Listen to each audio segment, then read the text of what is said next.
Hello and welcome back everyone. Now we shall start a very important topic in Java language, class and object.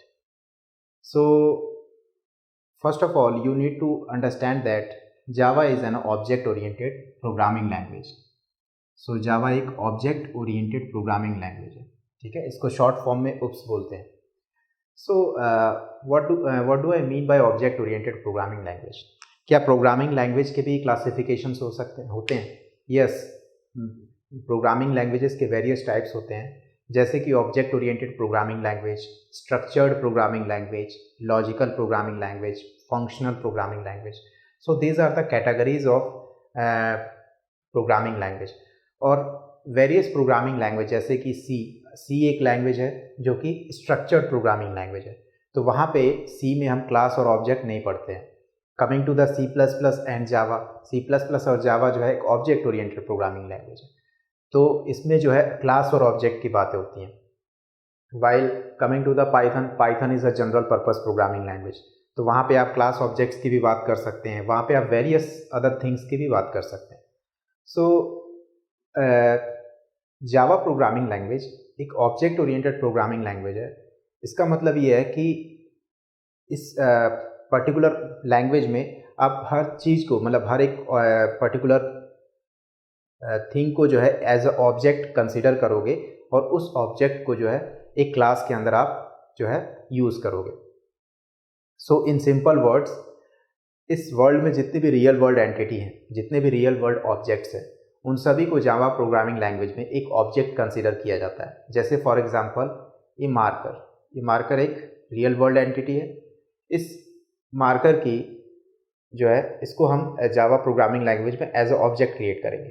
As we are human beings को भी as a object Java programming language में consider किया जाएगा. Board is also a real world entity, so इसको भी as a object consider किया जाएगा. So object consider करने का मतलब क्या है? ऑब्जेक्ट कंसिडर करने का यहाँ पे सबसे इंपॉर्टेंट कॉन्सेप्ट यह है कि हर एक ऑब्जेक्ट की टू कैरेक्टरिस्टिक्स होती हैं. फर्स्ट इज द स्टेट, उस ऑब्जेक्ट की स्टेट क्या है, and second is the behaviour, उस ऑब्जेक्ट की बिहेवियर क्या है. Okay, and one more characteristics होती है identity, but this is not very important. State and behaviour, this are the two important characteristics of an object. ठीक है, तो state का मतलब कि जैसे फॉर एग्जांपल अगर हम इस मार्कर की बात करें तो ये मार्कर का स्टेट क्या हो सकता है? इसका नेम, ब्रांड नेम, इसका कलर, ठीक है, एंड देन इसकी size. So this are the particular state of this marker. And अगर इसके बिहेवियर की बात करें तो ये बिहेवियर में क्या करता है? ये जो है बोर्ड पे राइट करने के लिए यूज़ किया जाता है, तो राइटिंग इसका एक बिहेवियर है. ठीक है, इसमें इंक फिल करते हैं तो इंक फिल करने भी एक बिहेवियर है. ठीक है, तो स्टेट एंड बिहेवियर जो है इससे हम जो है पर्टिकुलर किसी क्लास में जो है यूज़ करते हैं. फॉर एग्जांपल अगर मैं कार की बात करूं तो कार भी एक ऑब्जेक्ट है. तो कार की अगर हम स्टेट की बात करेंगे तो स्टेट में क्या क्या कंसिडर कर सकते हो आप? उसका नेम, उसका वेट, उसका colour and so on, many things. और अगर उसके बिहेवियर की बात करें तो बिहेवियर में हम कार को जो है राइड करते हैं. ठीक है, राइड करना एक बिहेवियर है कार का. सो इससे बेनिफिट क्या मिलेगा? अगर किसी भी ऑब्जेक्ट के आपके पास स्टेट और उसका बिहेवियर है तो उससे क्या बेनिफिट होगा? उससे बेनिफिट ये होगा कि अगर आप इस पर्टिकुलर ऑब्जेक्ट को किसी क्लास में यूज़ करते हैं, लेटर में आपको बताऊंगा कि क्लास भी क्या होता है. तो क्लास में अगर यूज़ करते हैं तो उससे प्रोग्रामिंग लैंग्वेज जो है मॉड्यूलर होती है. मीन्स मॉड्यूलरिटी मीन्स कि आप किसी भी पर्टिकुलर एक पीस ऑफ कोड को जो है एक जगह पे आप सर्टेन एक पर्टिकुलर स्पेस में जो है उसको यूज़ कर सकते हो. सो इससे क्या होगा? रीडेबिलिटी जो है प्रोग्रामिंग की वो इम्प्रूव हो जाएगी. तो मॉड्यूलरिटी अगर आपको इम्प्रूव करनी है, मीन्स रीडेबिलिटी को बढ़ाना है, तो उस केस में ऑब्जेक्ट और क्लास का यूज़ करना काफ़ी इंपॉर्टेंट माना जाता है. एंड आइडेंटिटी जो है वो जावा वर्चुअल मशीन JVM जो है यूज़ करता है टू आइडेंटिफाई ईच ऑब्जेक्ट, किसी भी ऑब्जेक्ट को आइडेंटिफाई करने के लिए. ओके, बट हम सिर्फ स्टेट और बिहेवियर की बात करेंगे in object oriented programming language, object के लिए।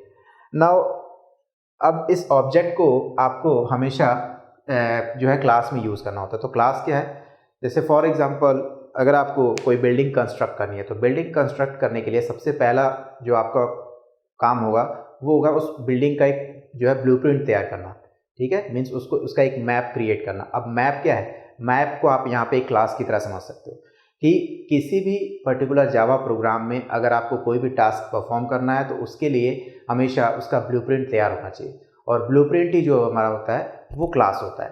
तो क्लास इज़ अ ब्लूप्रिंट, और ऑब्जेक्ट जो है उस क्लास के अंदर हमेशा जो है यूज़ किया जाता है, जिसमें कि हम किसी पर्टिकुलर कॉन्सेप्ट को उसके स्टेट और बिहेवियर के थ्रू जो है एक्सेस करते हैं।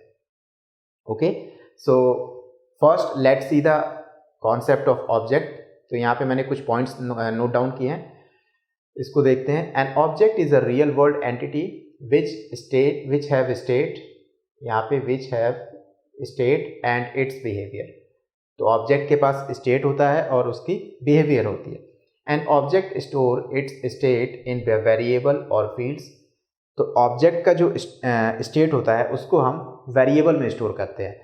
सो अगर वेरिएबल में स्टोर करते हैं तो इससे ये कंक्लूजन निकलता है कि स्टेट जनरली ऑब्जेक्ट के डेटा को रिप्रेजेंट करता है। मीन्स अगर आपको ऑब्जेक्ट में डेटा को स्टोर करना है तो आप उसके वेरिएबल में स्टोर कर सकते हो, उसके स्टेट को कंसिडर कर सकते हो। And exposes it's behaviour through methods. और ऑब्जेक्ट के बिहेवियर को अगर आपको एक्सपोज करना है, यूज़ करना है क्लास के अंदर, तो उसके लिए आप उसको मेथड के थ्रू जो है एक्सेस कर सकते हो, मेथड के थ्रू यूज़ कर सकते हो।